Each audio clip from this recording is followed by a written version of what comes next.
Hello，大家好，咁我係 Ismi 啦，又到咗咧過來人分享嘅時間啦。今日咧非常之開心啊，因為咧我哋揾到一個咧家長咧係嚟自咧真係好多人想知嘅，就係咧聖士提反書院附屬小學嘅家長嚟嘅喎。同一時間咧，佢都係嚟自咧我哋幼稚園嘅alumni嘅家長啦。不如介紹下自己嚟自邊一間幼稚園嘅咧？咁我係ABC 黃埔校嘅幼稚園係啦。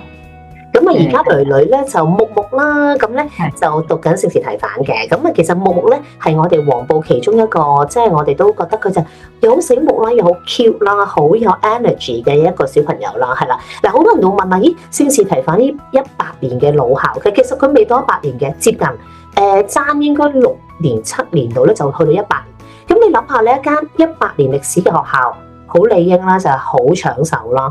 咁啊，亦都好多人話，喂，有好多唔同嘅 noise 嘅。啊，呢啲係咪貴族學校啊？入邊啲人會係點㗎？會唔會咧佢係好催逼㗎？等等好多好多個問題嘅。今次咧，我哋一次過解答大家嚇。咁啊，首先咧，再次多謝 Jennifer 啦。咁樣因為 Jennifer 咧，除咗係我哋一個好中堅嘅一個家長啦，係我哋alumni嘅父母之外咧，亦都好多時咧會翻到嚟我哋學校咧做翻個分享嘅喎，咁同埋大家一路去聽住，感覺下，咦，作為一個 ABC families 係點嘅咧？點樣可以咧？又唔係好又唔使催谷小朋友，又唔使咧日日咧鞭打佢咧，我哋翻學啦，考試啦，默書啦，做功課啦，唔係嘅，個女翻嚟同你講，媽咪你唔好諗住玩啊，同我轉校啊！我係好中意呢間學校，同埋咧佢係可以咧喺幼稚園學到嘅一啲 academic 嘅一啲能力咧，完全帶到去個小學嘅。我最多咧就聽到咧就好多家長會講，仲食緊老本啊！佢而家學緊嘅嘢咧，一年級學緊嘢，其實佢小幼稚園已經學緊啦。嗱，我哋聽下呢一個 magic 啊！嗱，先我哋咧做呢個訪問之前咧，先講一講咧呢一間咧接近100年嘅老校啲特色嚇。第一咧。香港咧其實唔多學校咧係有寄宿服務嘅，就算有寄宿咧，都唔係話你想入住嘅。香港有部分嘅直資同埋私立學校咧，佢嘅寄宿咧係一定要做嘅，某一啲嘅年份，某一啲嘅年級嚇。而聖士提反咧就係6年級咧，所有學生必須要咧做一年嘅寄宿嘅，1至5翻學，然之後星期5咧就可以放學啦，翻屋企，星期1咧又翻學校嘅喎 ，OK？ 好多人問點解啊？好簡單啦，就係培養佢嘅獨立能力啦。依間學校呢間私立學校啦，男女校基督教，全年學費咧 within 10萬蚊咁上下啦，9萬零蚊度，英語為主啦。1938年咧就已經創立㗎啦，咁啊位於赤柱啦嚇。好啦，咁啊言歸正傳啦，我哋訪問一下咧。Jennifer 係啦，木木媽咪啦，不如咧好多人都好想問啦，究竟 interview 係點嘅咧？我知道分咗3個部分嘅嗱，而家木木咧係2年級嘅，大家推算翻啦嚇，2年之前嘅事，但係照我所知咧，interview 嗰個模式咧係大同小異嘅。好啦，不如問下 Jennifer 先，interview 咧總共係有幾多次㗎？首先係要即係入咗申請之後咧，1個月左右就要交咗個 portfolio 先嘅。咁 based on portfolio 咧，學校咧就如果冇記錯係揀800個 applicant 出嚟，就可以有 first interview 嘅機會啦。咁到 first interview 咧就係個小朋友，即係主要係淨係 in 個小朋友嘅。咁到跟住如果 pass 到 first interview 就會進入 final interview，咁就會係見2個即係家長同埋個小朋友一齊見。好，咁啊嗱主要有3個部分嘅，第一個部分咧就係 submit 個 portfolio， 咁好多人都會有經歷過呢一個嘅步驟噶啦。有冇講呢個 portfolio 要幾多個 pages 㗎？如果冇記錯係5張紙雙面可以。即係總共係有10個 A4 size 嘅地方，係嘛？咁跟住就 online scan 咗佢做 PDF， 然之後就個 submission。係交 hard copy 嘅。哦，寄過去。係啊，寄或者你拎去咯。OK， 好，可唔可以講下個 magic 嗱，當然啦嚇，第一 round 篩選800個，其實都好大個 pool 嘅。有冇講？可唔可以講一講就係你個 portfolio？你覺得最特別點樣可以 stand out 到個小朋友咧？我估計啊，因為阿女好中意畫畫嘅嗰時，即係本身都咁我哋就將呢樣嘢做咗 focus。咁我先生咧就喺考小1之前有一段時間咧，就同阿女畫咗一張好大嘅畫。即係同佢人咁高嘅咁大嘅，咁就每個禮拜畫啲，每個禮拜畫啲咁樣就影低咗，咁就做咗個 focus 喺嗰個 portfolio 裏邊。咁其次就都影咗一啲影咗相，就係佢畫過嘅畫鋪晒喺地下咁樣，佢攤喺度咁樣咯。咁跟住就加咗啲，譬如平時屋企嘅生活嘅照片啊，同埋一啲佢去過嘅課外活動啊咁樣咯。非常之好。嗱，你有冇留意到咧？Jennifer 屋企佢做緊啲咩？做緊一啲喺個 portfolio 裏邊係反映咗小朋友真正中意嘅嘢。而呢樣嘢咧係持之以恆嘅，唔係攞咗10個獎一定係好多嘅嚇，即係10個獎呢個獎嗰個獎全部着得好靚，好多 certificate。其實你可以 imagine 下一間學校佢收到800份嘅 hard copy 嘅 portfolio， 佢見到都係咁多嘅話咧，其實佢冇辦法每一個 certificate 佢都望到，除非真係好 outstanding。我代表香港出戰外國，係啦，做一啲好唔係即係唔係一啲香港地區性而係國外嘅。咁人哋會望，咦係喎，都好特別喎。但係咧，其實你點樣 expect 一個 K3 嘅小朋友，哇又精通又上天下海咧？其實一個真性情，同埋佢會睇到原來家庭佢係愛嘅，好多愛同呢個小朋友，佢係會有好多小朋友，好多會同佢一齊陪住佢成長嘅。爸爸會同佢一齊畫畫，媽媽會同佢做 record，係一件好開心嘅事嚟嘅。咁我覺得呢個家長你可以留意下，反映翻係小朋友真正中意嘅嘢，因為好多時咧攞翻個 portfolio 嘅時候咧，去 second in 咧，其實係好多老師會問翻小朋友呢一樣嘢嘅。唔好諗住話，哎呀我做個好靚嘅 portfolio 啊，俾幾千蚊出去做完之後，個小朋友唔識答咧，其實可能仲會扣分嘅。好啦，咁順利啦，就係second round 入去。咁可唔可以講下個月份啊？係幾多月入紙㗎？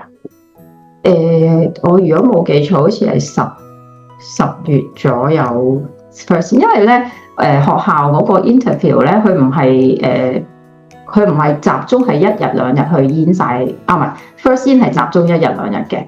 係啦，如果冇記錯係10月左右，但係到 second in 咧，佢就唔係集中晒1日2日嘅，佢係慢慢每個禮拜安排一啲人嘅。即係話記唔記得嗰個 portfolio 嘅 submission 係個時間係幾時？7月中左右。好，即係7月中咧就入個 portfolio，10月咧就有一個 first in for 小朋友，係啦。記唔記得最 last round 係11月尾？11月我都好快喎，其實係11月尾啦，差唔多1個月左右係。好啦，嗱，記住呢幾個日子啦，7月、10月、11月。你話哎呀唔係喎，我聽講有啲係12月，唔緊要嘅，大概呢一月份。同埋咧，其實好多學校都係咁嘅，即係有啲去到 last minute 咧，有啲學校去到係過年嘅喎，可能1月、2月都有機會咋。可能有啲人 quit 咗個學位啦，佢再俾 waiting list 啦，都會有機會嘅。係啦，咁但係大家記住呢個日子。好啦，第二次啦，我叫第二次嚇，真正嘅小朋友去到學校嗰度咧，做一個 individual 嘅一個 interview 啦。咁我知道話好細心喎，係啦，就唔係話但小朋友入咗去，家長坐喺度排坐，唔係喎，佢啲嘢俾你做喎。可唔可以講下第一木講咗啲咩？出到嚟究竟點 in 法咧？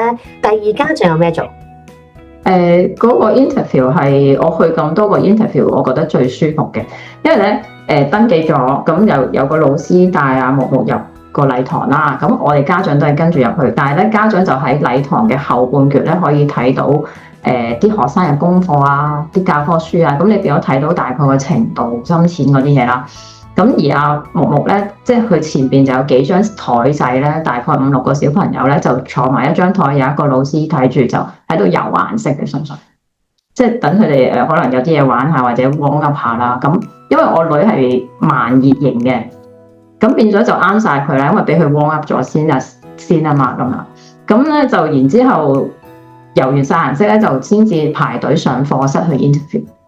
咁當日咧有一個幾特別嘅感受咧，好深刻印象就係阿女喺上邊 interview，我喺樓梯口接佢咧，佢跑落嚟同我講：媽媽我好開心啊！咁樣係未試過有一個 interview 咧，佢有呢個反應嘅。咁咧就佢後尾就同我講話，我話頭先上去做咩啊？咁樣佢就話就係同老師傾偈咯。就係傾完英文就傾廣東話，跟住就傾普通話咯，就係傾偈啦咁樣，佢就係咁樣講。咁傾偈嘅時候有冇講翻話有冇問過佢畫畫嘅嘢咧？有冇印象啊？印象中冇，好似問啲平常嘅嘢啫，係。咁嗰個 interview 嘅過程大概 take 咗幾多時間？哦，好快喎，唔係好耐，我諗半個鐘內就會。明白，係一個 individual interview 定係一個 group interview 嚟㗎 individual 嘅。OK， 哇，都幾花時間喎，咁樣。因為可能分3個老師咁樣，我相信。明白。好，咁啊，頭先你講過啦，就嗰陣時就鋪啲嘢出嚟啊，俾家長好透明度好高地去俾你感受一下呢間學校係點啦。咁頭先講話呢間學校最舒服，舒服在啲咩咧？喺家長角度。舒服在我覺得個 pace 唔係好急啊，成班人湧入去喺度坐喺度等啊，咁樣即係唔係咁樣咯。我記得好似係睇完嗰個啲功課嗰啲咧，都仲有1-2個即係高年班嘅學生咧，係帶你 walk around 嗰個 campus 咁樣。咁係啦，咁就唔係好似有好多學校都係你家長坐埋一齊喺度等，跟住小朋友上咗去，跟住好急，啲時間比較緊迫咁樣，就唔係咯。明白，非常之好。嗱，咁啊，即係話大約take個半個鐘頭時間啦。咁或者來回可能9個字到啦，落翻嚟。連小朋友同埋其實小朋友同埋家長都中意，咁好難得喎呢一樣嘢。好啦，咁啊等咗幾耐嗱 interview 之後等咗幾耐先至再收到 third in 咧？應該11月中左右啦，因為 third in 係11月尾。明白。哇，咁都等咗成個幾月喎。係啊，因為佢third in 咧，佢係每個禮拜 in 少少。咁所以佢唔係一次過唔係一次過出通知嘅，係啦。所以我見嗰陣時我都有啲即係考小一嗰啲群組咧，有啲 parents 就以為自己冇份咯，因為其實佢都未出，其實係未出晒，慢慢逐啲出。咁但係的而且確係特別係得一個小朋友啦，係好緊張嘅嗰段時間，係好待嗰下，同埋最緊要就係你揾到間好心儀嘅。好啦，咁啊跟住就11月中就通知你，咁啊11月尾就 interview 啦。可唔可以講下嗰次 interview 係點？嗰次 interview 咧就家長同埋個小朋友一齊見啦。咁我記得我當日見嘅咧係校長，即係當時嘅校長同因為而家退咗休呢個。咁啊當時嘅校長同埋一個主任嘅。咁我當日去 interview 咧，就因為阿女中意畫嘢咧，我就帶定咗一本細嘅 sketchbook 同一支好多顏色嗰啲原子筆咧，就俾佢，咁佢坐喺我哋2個嘅中間啦。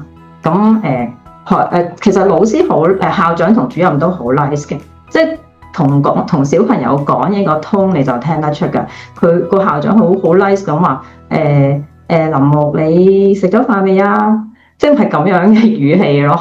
咁我非常感覺非常良好啦。咁同阿木木傾咗幾句，跟住佢就話我而家要同你爸爸媽媽傾下偈，咁你坐一陣喎，咁咯。咁跟住阿女就自己打開本簿喺度自己畫嘢。咁然後我哋就同校長同主任傾偈。記唔記得當中嘅對話？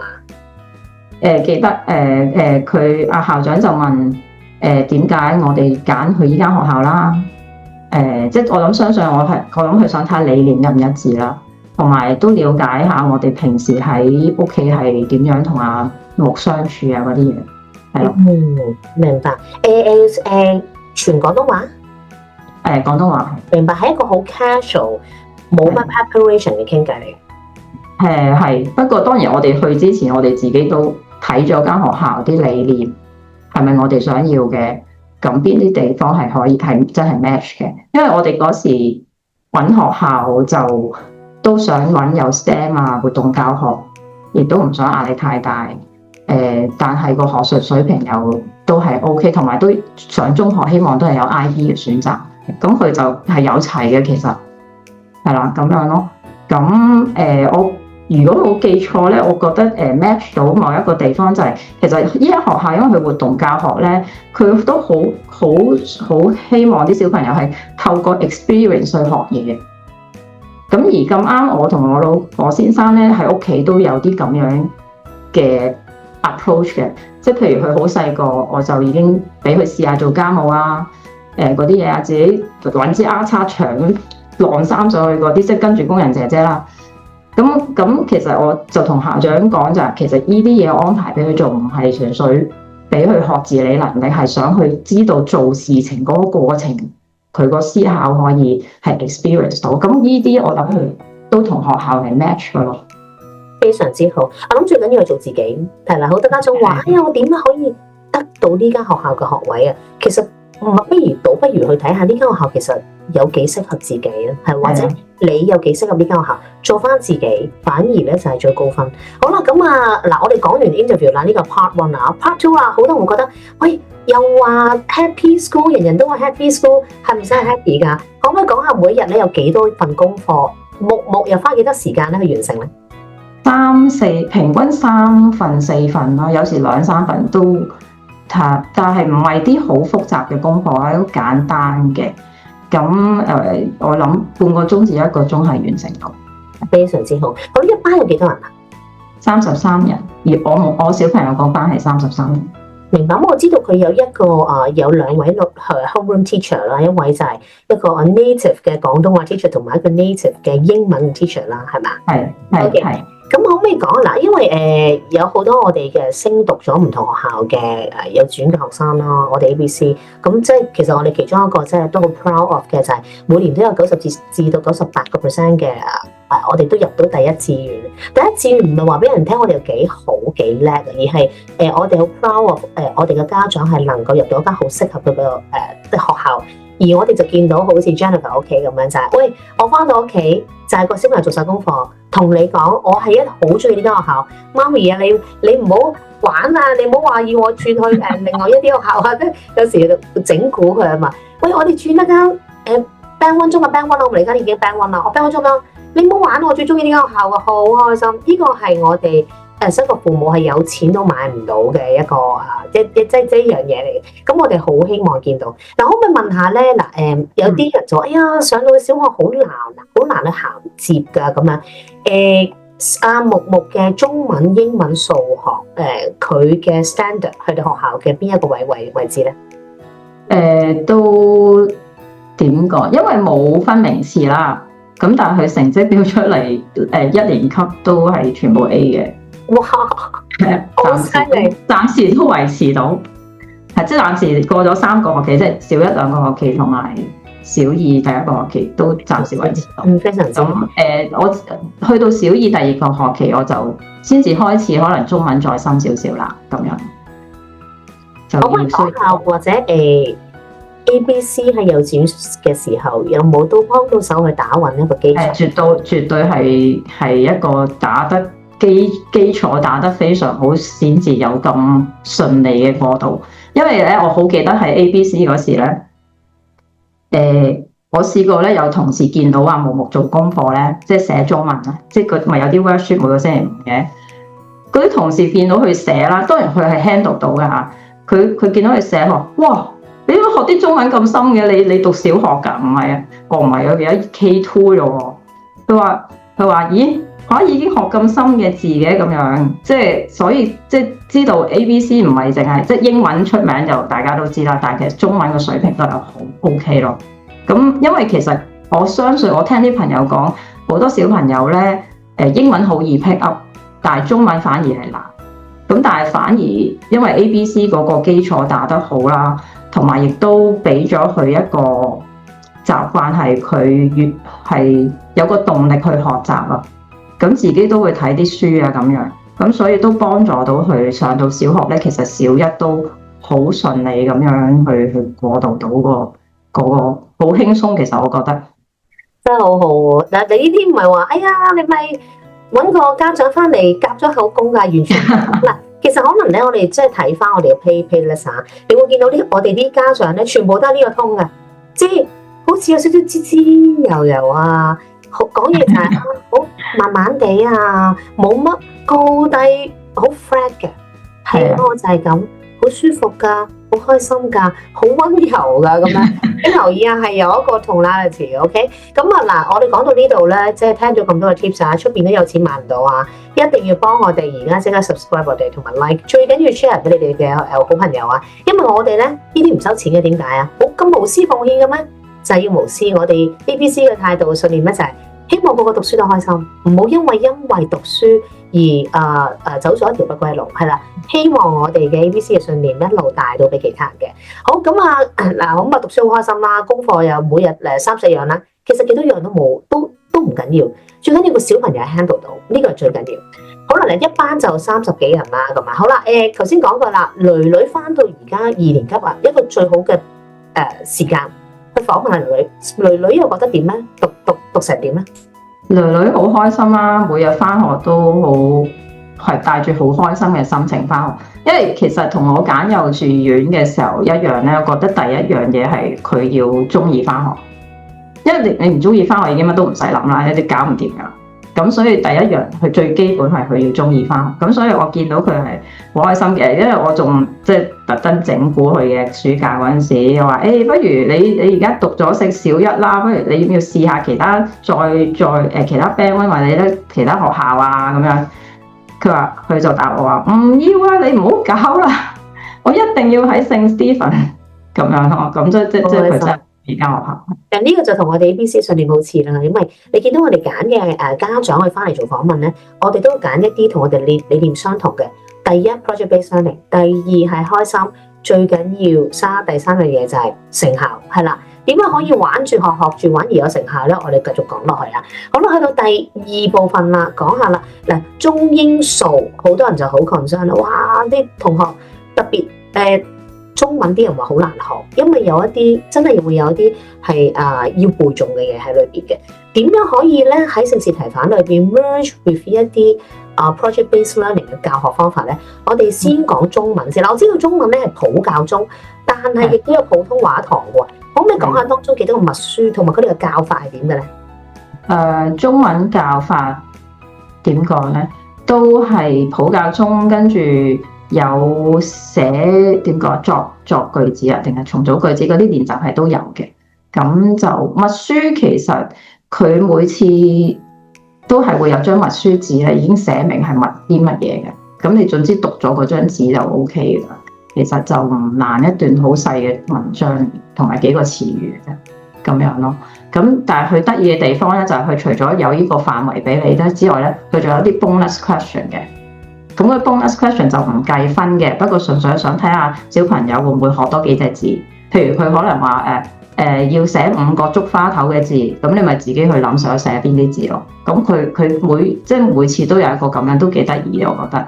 好得意啊！好得意啊！我覺得而家就係咧，反而而家好多特別係一啲點講咧，即係屬於一啲比較出名嘅學校啦。佢哋咧見我哋默書咧唔多嘅喎，反而咧活動嗰邊多。即係頭先我哋呢啲叫做 bonus points 啊，嗱草花頭啦，其實點樣啊？令你去，因為啲嘢冇得背嘛，佢係令你睇書多啲咯。係啦，激發你睇書多啲。譬如我個仔都係咁嘅，英文咧佢哋默書咧，啲人可以攞到咧160分嘅可以。咁咧佢哋就係因為啲bonus point或者叫你寫個句子啦，係啦，用呢2個字，然之後 create 一個句子 ，which is 15個字以上咁啦，所以係好好嘅。好啦，嗱咁啊有好多別啦，普教中之外再加個普通話。英文咧，我知道英文好得意嘅喎，有一啲點樣將個 project 融入去教咩啊？英文教咩話？英文堂咧就除咗話真係有書本嗰啲教之外咧，佢間唔中，我聽我女講就間唔中英文堂會有啲 video 俾佢哋睇咯。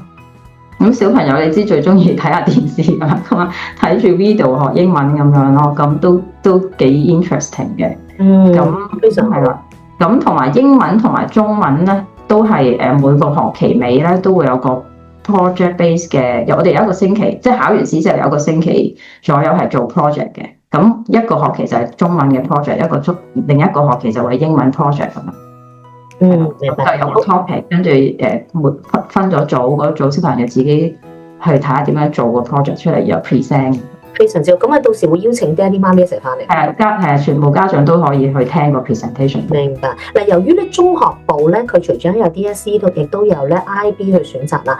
IB 其中一個特點咧就係咩叫 project based learning 咧，就係你要好宏觀嘅，係啦，你唔係淨係話我做咗個 project， 我寫低晒背一次，唔係，係好鼓勵咧別人去 challenge， 係啦，不停去問個問題嘅，不停去解答嘅。令到佢咧係可以招得好入啊！佢學嘅嘢就唔係好淺層，係好深入嘅。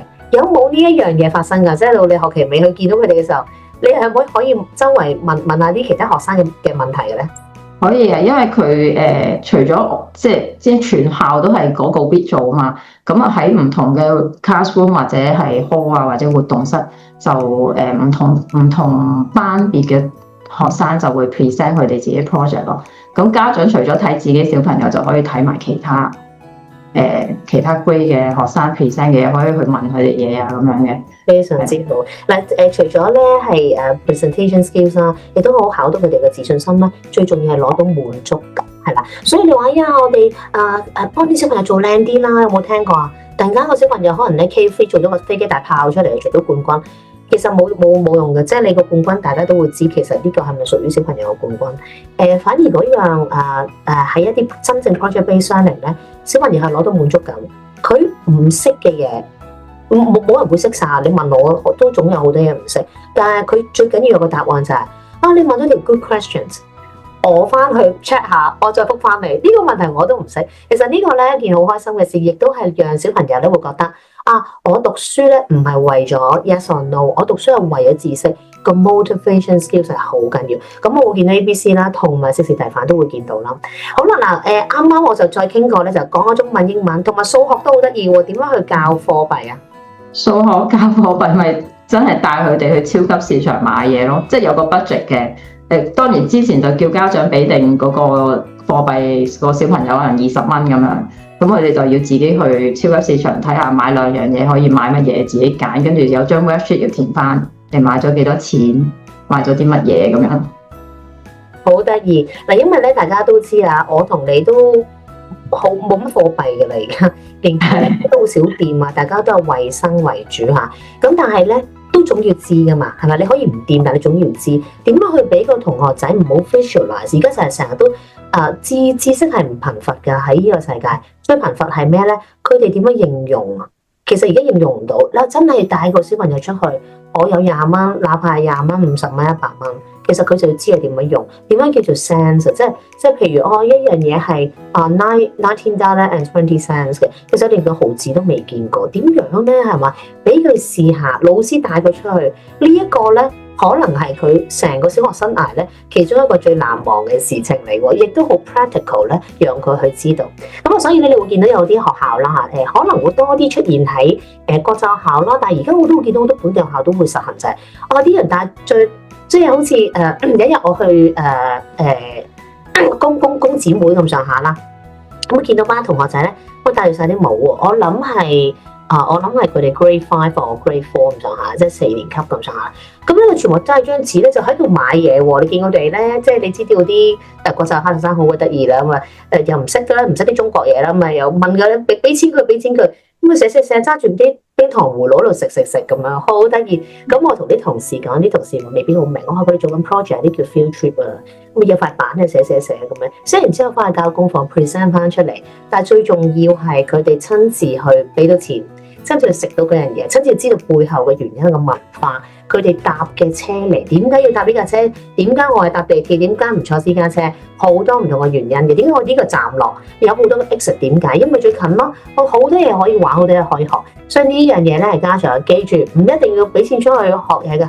有時你同好似木家庭咁樣，我同佢一齊畫畫，畫個人咁高嘅，或者可能畫20幅畫拼埋一齊一幅畫，好難嘅裏邊。其實好多嘢玩嘅。OK， 我哋試下去將學習咧融入喺個生活裏邊。好啦，跟住頭先講到喎，樣嘢好正喎，就哇佢哋有 examination 嘅，但係就唔計名次嘅。一年有幾多次考試啊？2次考試。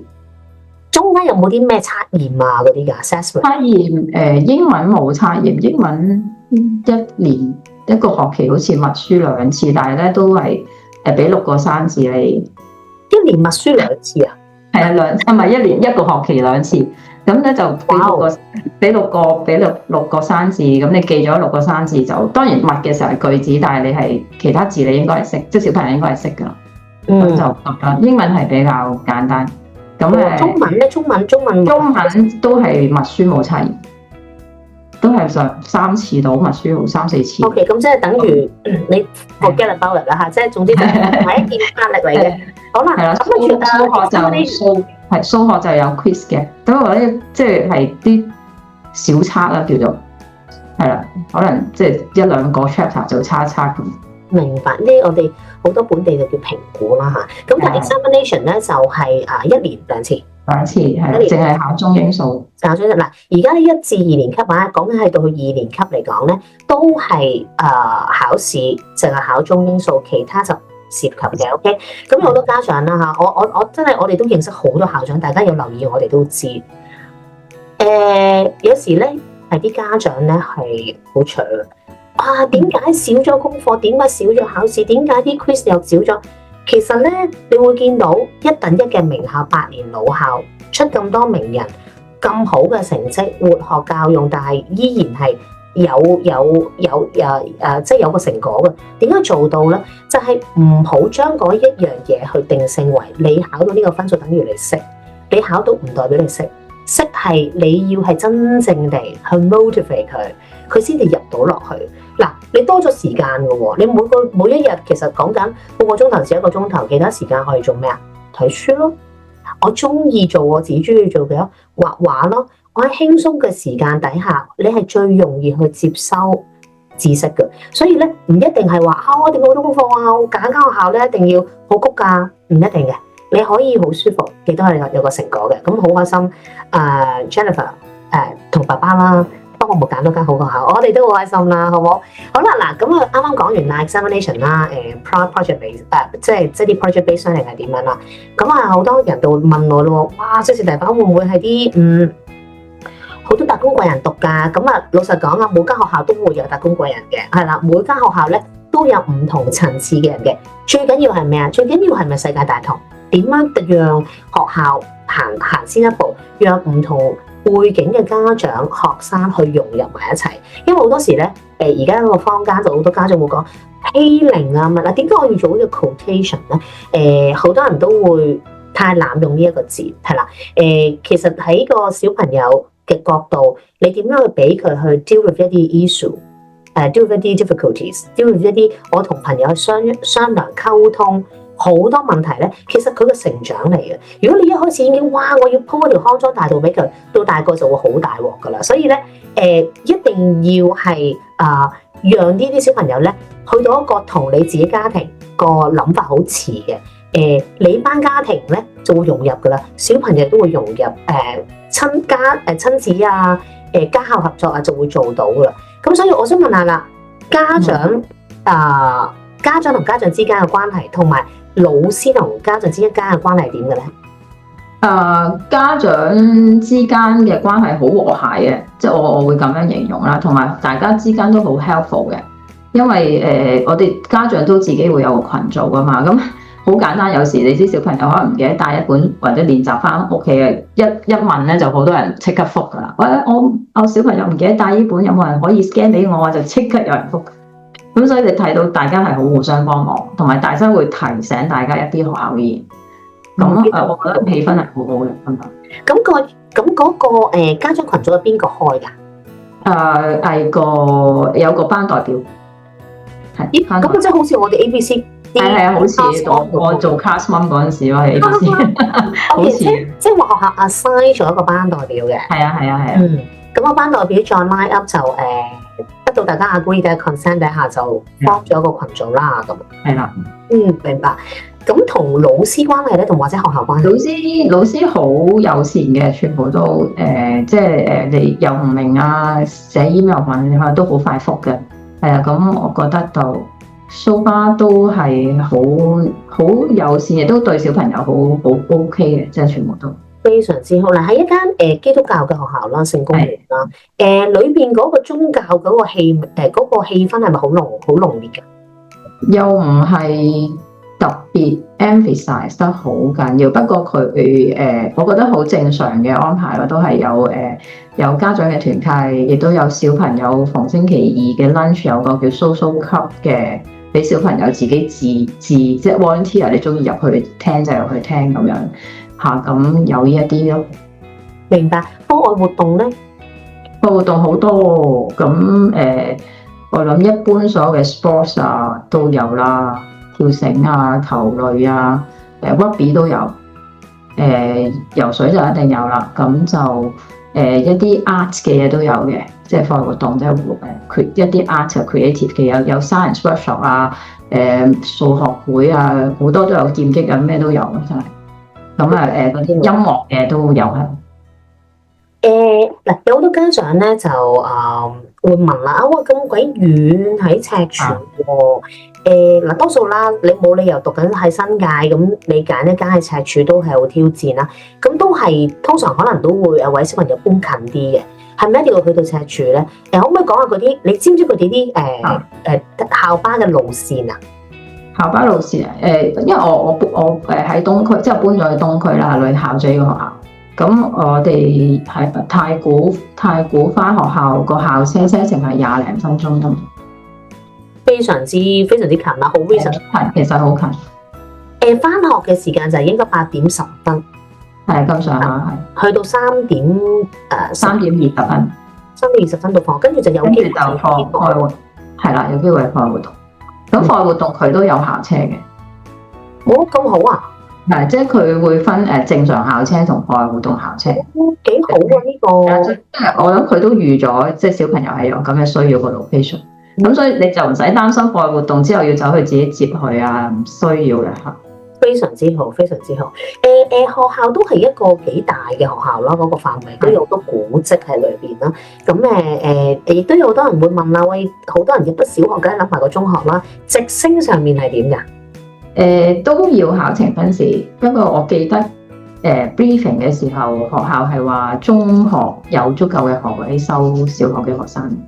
明白。咁就唔好講得太明啦，即係話有足夠，咁你唔好太即係點講咧？即係唔好離得嗰個 standard 太遠咧，應該都得好樂觀嘅，係啦。因為有好多人咧就會問我哋，哎呀，而家有好多可能係有啲高才啊、專才，或者咧喺香港教育局，特別係直資議會方面咧，去到其他地方嗰度咧招攬一啲嘅學生嚟喎，係啦，因為都好想共融啊，再凸顯翻香港咧即係國際嘅地位，好多唔同嘅 international 家庭可以嚟香港。咁我都話，哎呀，去到中學會唔會唔夠學位？其實好多人唔知。中學嘅學位，如果比直資嚟講嚇，其實咧係比起嘅小學嘅學位咧，可能多出30% 或以上。咁所以咧係有足夠嘅學位嘅。咁嗱，依個就好好啦。好多人就會揀試試題反，又或者有啲學校就係，咦，我可唔可以能夠直升咧？咁呢個係絕對係加分嘅。好啦，嗱，最後一條問題啦。咁啊，好多人會問啦，究竟呢間學校，我哋唔會講點樣入到呢間學校㗎，我哋會講。究竟呢間學校係適合一啲咩嘅學生同埋家長咧？不如阿 Jennifer，你可唔可以透露少少？我自己覺得，第一學校自己都話自己係 Happy School 啦，咁事實上入到去讀真係 Happy School 啦，而嗰個學術水平係唔差啦，即係幾好啊，覺得。咁佢可以係一個好輕鬆嘅環境，你維持到一個好嘅學術水平。咁呢樣嘢係我諗即係如果家長係唔想太催逼啊、太谷嘅啦，咁我呢個學校係非常適合咯，係啦。咁小朋友應該適合邊類型嘅小朋友咧？我諗可能都會係點講咧？會係因為譬如我女咁咧，佢係唔係節奏勁快嘅小朋友嚟嘅。佢係啲慢工出細貨或者觀察型，去諗得好清楚啲嘢先做嗰啲嚟嘅。咁我覺得當然你本身個小朋友好 energetic， 好咩都一定會適合啦。但係如果佢又唔係特別 speed 太快嘅，我覺得都會適合咯，因為佢可以係一個輕鬆啲嘅環境俾佢學習咯。